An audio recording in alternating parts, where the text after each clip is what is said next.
Welcome to Wayne's Old Time Radio Page channel. I'm Wayne, your host. These programs are brought to you by support of our listeners. You can give your support at Patreon or PayPal, either one. There's clickable links in the description below. Thanks for your support and enjoy the shows.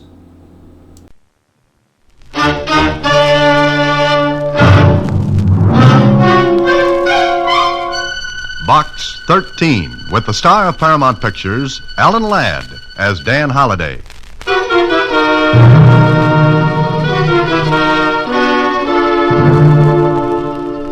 Box 13, care of Star Times. I don't know how to ask you to do this for me because I don't know who you are or whether you want money to help me. I can pay a little, all I've got to help my boy. I can come to you or you can see me. I live at number 2457. My name is Mrs Karren. Please, if you will help, I'll do anything for you. It was written in pencil, neatly, carefully, as if she wanted every word to count. And it led to, well, a kid. A scared kid. And murder.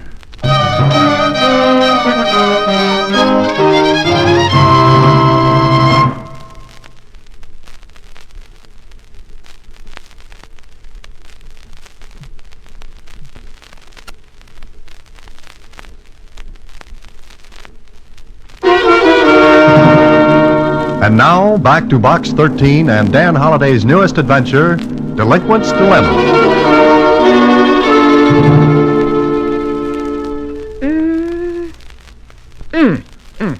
That's a great observation, Susie. What brings it on? I was trying to figure out what she looks like. And did you? Well, I think I can virtualize her. Visualize. Don't try the big ones until you can handle the small ones.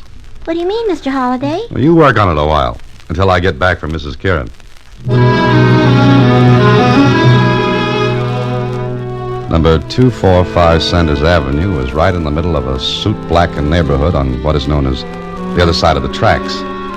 I had no trouble finding the mailbox marked Karren, or the flat with the number 4 painted in white on the door. I knocked. Mrs. Karren let me in. She was about 45, worried-looking, and, well, she wasted no time. Will you help me? Maybe you'd better tell me how, before I answer that. I haven't much money, and Money doesn't matter, Mrs. Karren. Just tell me what you want. You don't take money? No, that's right. But I don't understand. I'll explain later. First, let's hear what you've got to say. All right. It's about my boy, Biff. Biff? Nickname? Yes. His real name is Reginald. Oh. Mr. Holliday. Dan for short. Thank you. Well, he's in jail. Biff is. Why? For stealing. Mrs. Karren, I'm not a detective. I never work against the law. I know that sounds, well, stuffy, but that's the way it is. Biff didn't break the law. But you said he was in jail. I know he didn't do it. Do what? He was arrested 2 days ago. Somebody broke into a store and robbed a cash box. But why was Biff arrested for it? The owner of the store thought it was Biff. You see, Mr. Holliday, my boy, he got in bad company about a year ago. He was mixed up in something then. Oh, I see. So it looks bad for him now. But he didn't do it. When they arrested him, he said he didn't do it. Well, does he have a lawyer? He doesn't need one. Oh? Why not? Because now he says he did it. Let me get this straight, Mrs. Karren. At first he denied it, now he admits it. Yes. Well, maybe Biff realizes that he, well... I know you think he knows better than to deny it. Something like that, yes. Go to see him. Talk to him. Find out for yourself. And if I decide he's guilty? You won't have to come back here.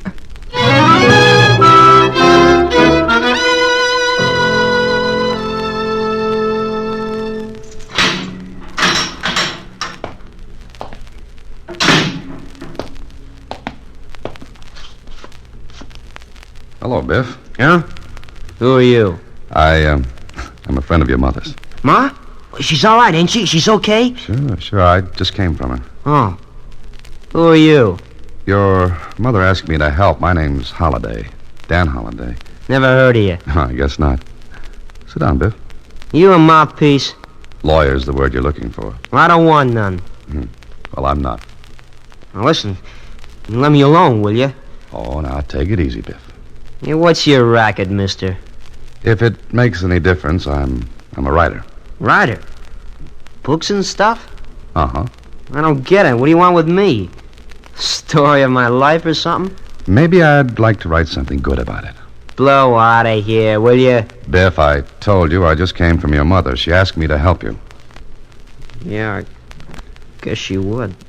You see, she doesn't think you broke into that store. I said I did. After you said you didn't. Hey, look, I get a better rap saying I did it. But always easier on a guy when you don't put up a squawk. That's why I said I didn't. And then I did. You know, I think you're lying, Biff. All right, so you think I'm lying, so go ahead and think it. And get out of here. And stay away from Ma, you hear me? You just stay away from her. Oh, now, just a minute, Biff. I said get out of here and don't come back no more. Don't come back!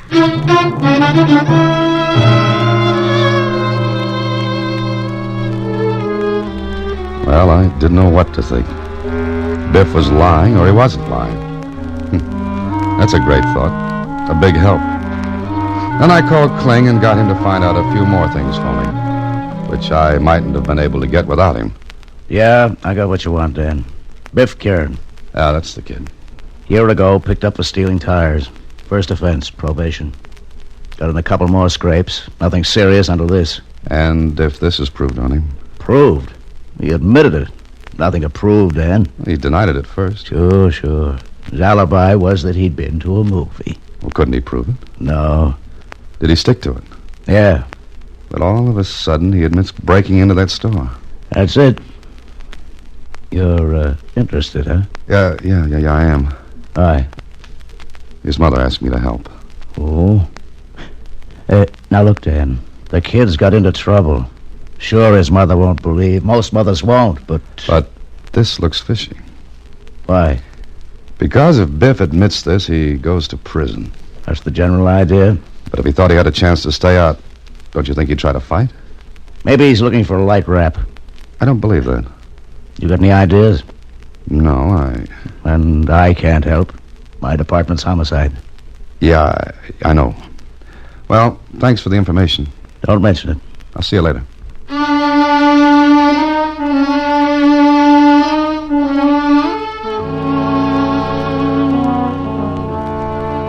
I thought about it some more, and the more it went around in my head, the more it looked phony. Biff seemed scared and almost eager to take the rap for the breaking and entry job. Why? Why do that if he knew it would mean prison? I went to see the owner of the store, and, well, he wasn't sure it was Biff. But that didn't make any difference either, because the police had an admission of guilt. So I went home, let myself into my apartment. You don't need the light, chum. Close that door. There's a draft. I catch cold easy.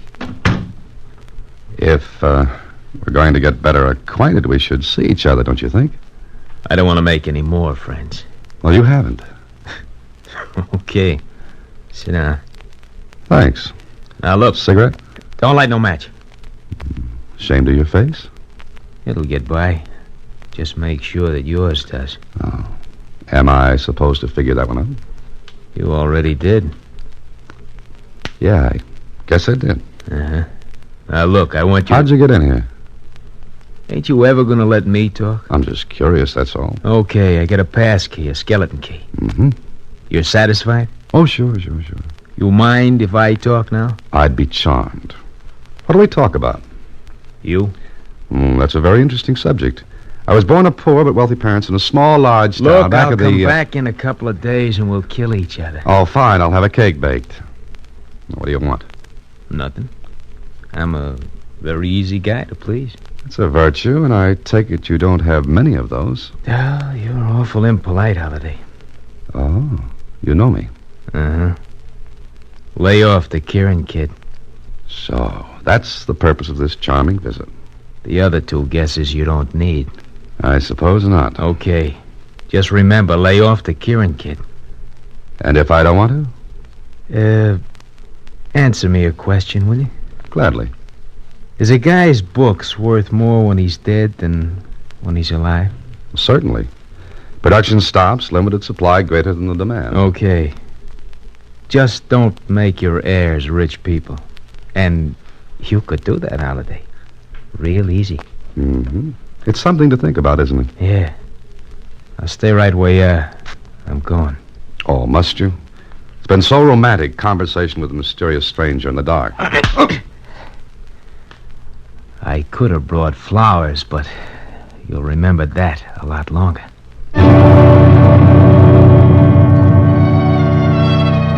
Okay, that did it. Now I knew Biff had a motive for admitting the robbery. But what the motive was, well, that was a different color on a different horse. I turned on the light. My pleasant partner in that little tete-a-tete had left a reminder. His ring had cut into my cheek and left a mark. For a couple of hours, I thought and thought.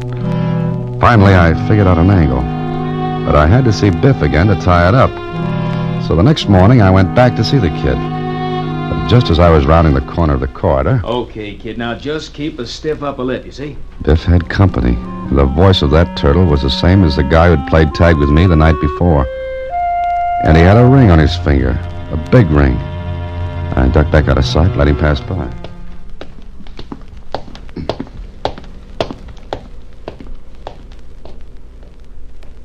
Then I went to Biff. You again. Uh-huh. I want to talk to you. But I don't want to talk to you, mister. Had company, didn't you? Company? No, I didn't. Come on now. Who was he, Biff? Pal, a friend of mine. Now, get out of here and mind your own business. I am. Your, pal gave me this. Okay, so we hung one on you. And I didn't like it. So you should learn to mind your own business, I told you. Listen, Biff. I was asked into this by your mother. She don't know what she's doing. I mean, let her alone. Biff, you're trying to be a tough guy, and it just doesn't hang right on you. So I'll grow into it. Sure, that's what I'm afraid of. That's what your mother's afraid of. Shut up and beat it. And if you come around here again, I'll holler for the guard to back you out. All right, then I'll talk to your mother. No, don't go near her. She's all right now, but... But what? Nothing. I'll beat it. Are you going, or do I call the guard to throw you out of here? Okay, Biff. I'll go. Well, Biff was afraid for his mother. That much I could guess. And he was willing to go to prison rather than deny he'd robbed that store. But how could a thing like that tie in with a mug who'd come to see me? The robbery was cheap stuff. Not likely that a hoodlum like my visitor would be mixed up in it. Was Biff taking the rap for him? Well, that couldn't be. So I went back to Kling. Still beating your brains out, huh? Yeah, I have other people do it for me now. Yeah, I could see that. Nasty cut. Yeah. Let me look at your rogues gallery. Think you know the guy who slugged you? You might recognize him. I got a short look at him in the jail today. Okay. Here. Look through these. See anybody you know? Not yet. You got it? Yeah. Who is this? That? Yeah, let's see. Name Gilly Sistro. Strong arm hood. Who's he working for? Freelance artist. Anybody can hire him. High priced? Not cheap. That explains it. It does? Okay, let me in on it, will you? Look, whoever's behind this didn't want to use any of his own mugs. So you hired this Gilly to intimidate me. I can pick him up for you. Huh? Scare the rest of them off? So, what's next? Besides, Biff's afraid for his mother, Kling. That kid's protecting her. Why, I don't know. If you make a move to pick up Gilly, that'll make Biff's mother a sure setup. That makes sense.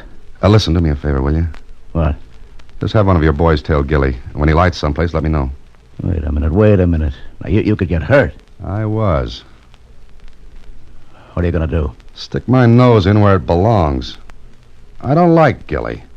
And I don't like what he stands for.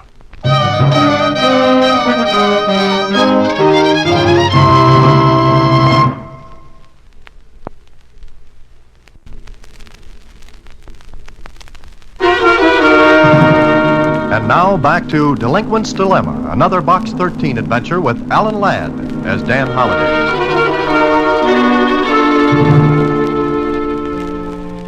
I waited, and finally it came. Call from Kling telling me where I could pick up Gilly.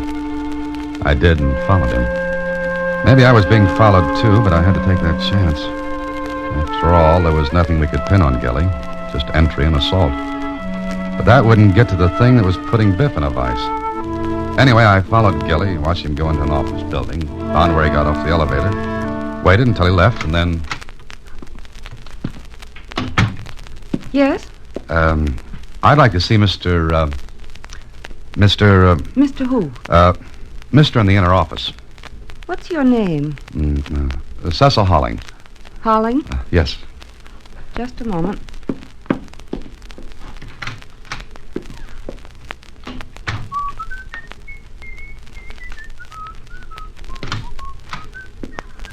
Come in, please. Oh, thank you. Thank you.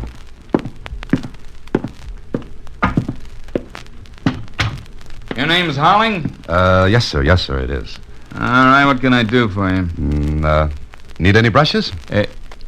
Huh? Brushes. You see, I carry a full line. Hey, what is this? The brush off. My own little joke. You crazy? Well, What's your angle, Holling? Oh, do I need one? Who sent you here? Nobody. I found it all by myself.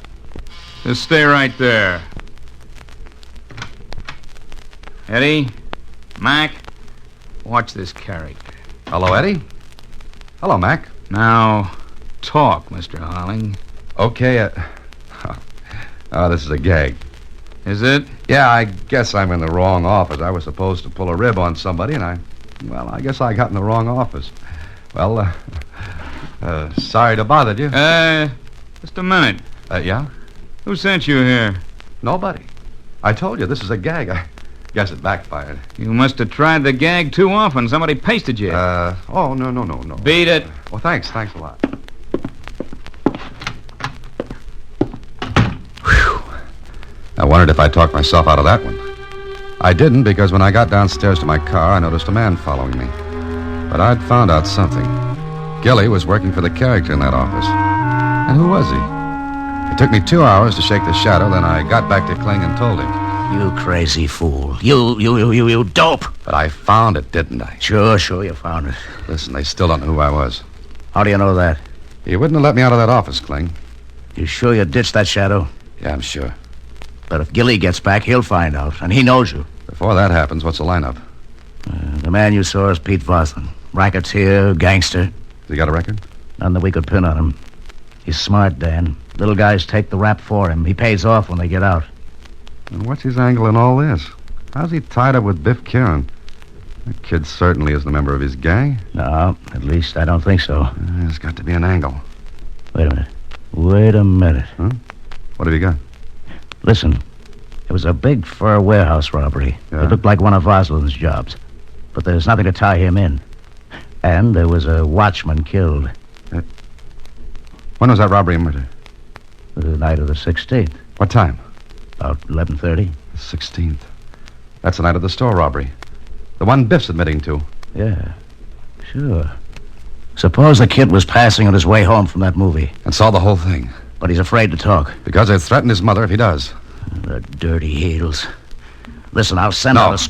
No, wait. Do that and you put Biff's mother on the spot. Get Biff here instead.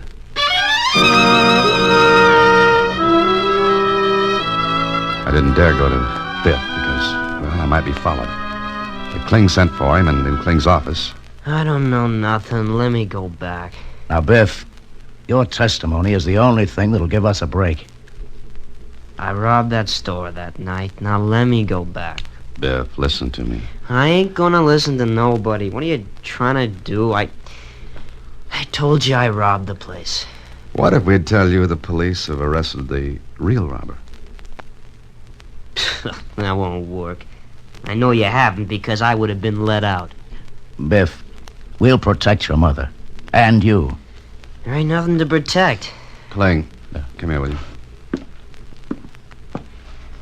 Let me talk to him. Alone, please. Okay, Dan. Go ahead.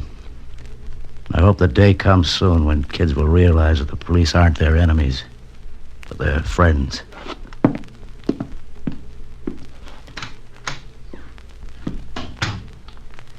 Ain't gonna do any good, mister. It's got to, Biff. Now listen, don't say anything until I've finished, will you? Good. Now, you're protecting your mother, but you're also protecting something else. Huh? Mm-hmm. A gang of vicious men. You're protecting them from the law. You're protecting murders, Biff. You're giving them the chance to go out and do the same thing all over again. Don't you see that? I ain't gonna say nothing. All I want to do is be let alone. I want to go back to the jail. Now, let me go. Oh, please, Biff. You're about 16, and you've got a whole life ahead of you. But if you go to prison to protect crooks, what will you have? A record. Oh, sure, they'll say you didn't talk, you didn't squeal. They'll make a great guy out of you. But what'll it make of the men you're protecting? A bunch of arrogant, cocky parasites who got away with this? You shut up! You shut up and leave me alone! I ain't gonna say nothing, I ain't! Cling. Cling. Yeah? I'm finished. Okay. Sergeant, take the kid back.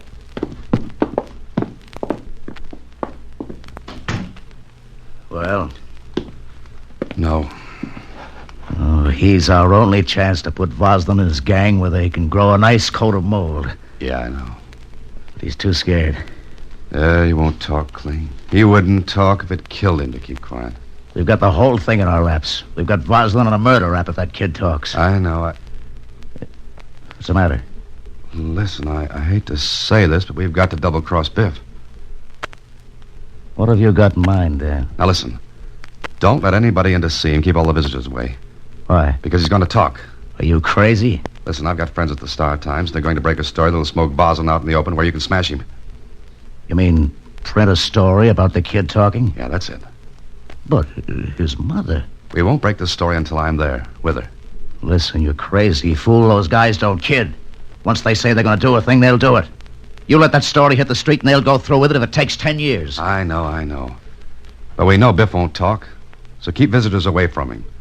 Voslin will try to get to his mother, don't you see? That's the only way he can really keep Biff from talking. Get his mother and hold her until the kid decides to keep quiet. But... No buts. We'll make the story look as though sensational developments are expected in the fur warehouse murder. Just enough to make Voslin think the kid might talk.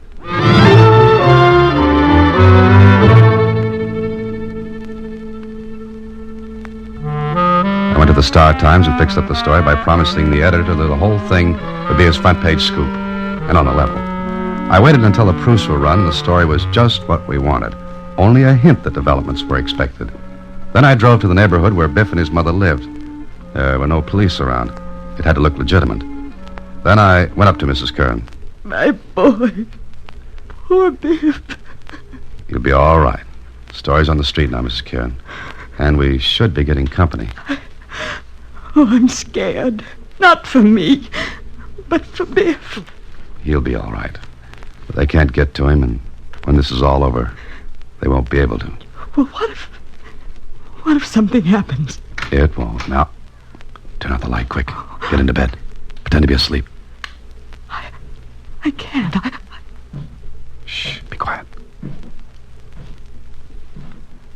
Lie there. Pretend to be asleep now.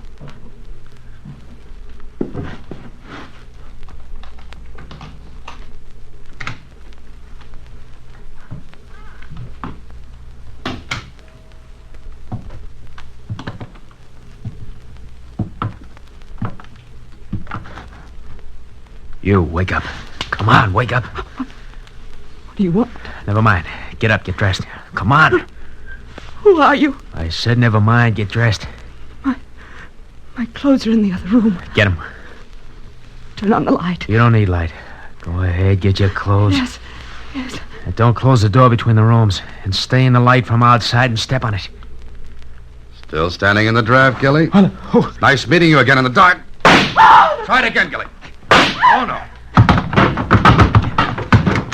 Drop it, Gilly, drop it. All right, don't shoot. You all right, Dan? Sure, as long as I had his gun hand. He was a little handicapped. Turn on the light, will you, Kling? Right.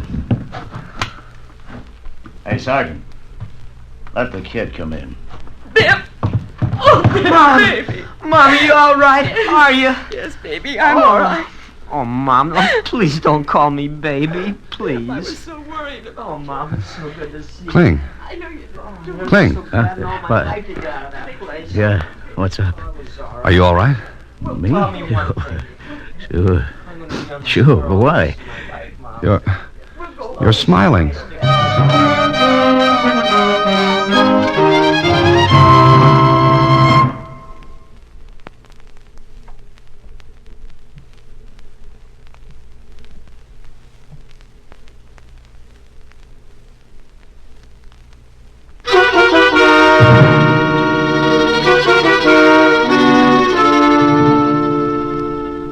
The grand jury returned a murder indictment against Pete Boslin and 10 others of his gang today. Evidence presented by the district attorney is sure to result in conviction of the notorious racketeer. Well, that does it, Susie.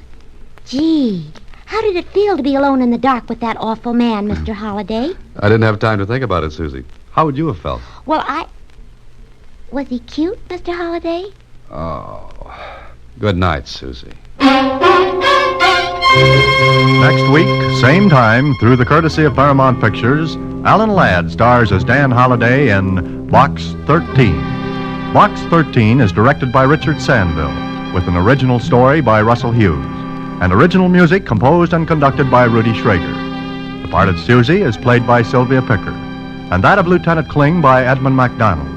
Production is supervised by Vern Karstensen. This is a Mayfair production from Hollywood. Watch for Alan Ladd in his latest Paramount picture.